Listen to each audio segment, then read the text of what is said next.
Hey everybody, welcome. Cindy A. Lewis here, and we are doing another challenge video. Hope you enjoy that because it's really fun. They're short and quick, but they're great ideas. And if you get stumped and you can't think of something to add to your journal page, these are great. All right.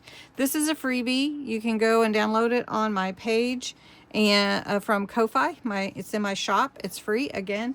So go get it, cut it out, and do what I do. So sometimes I just mix them up. And sometimes I challenge myself to see how many I can finish in 5 minutes. But we're just going to do one today. Not even going to take a long time.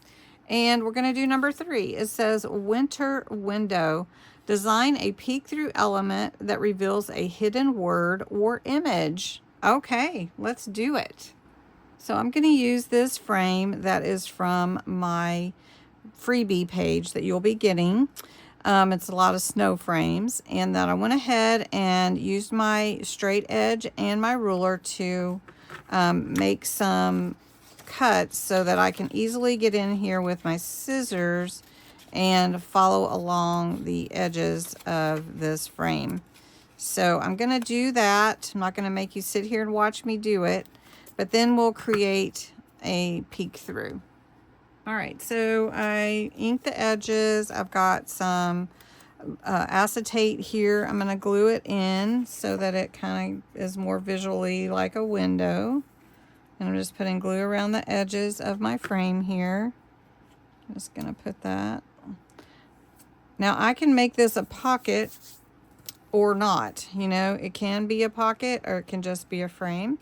I think a pocket would be nice. On this journal page, there's a mountain, so I thought, oh, that's perfect, right? So I'm just going to put it in as a pocket. So we're just going to put glue on the edges.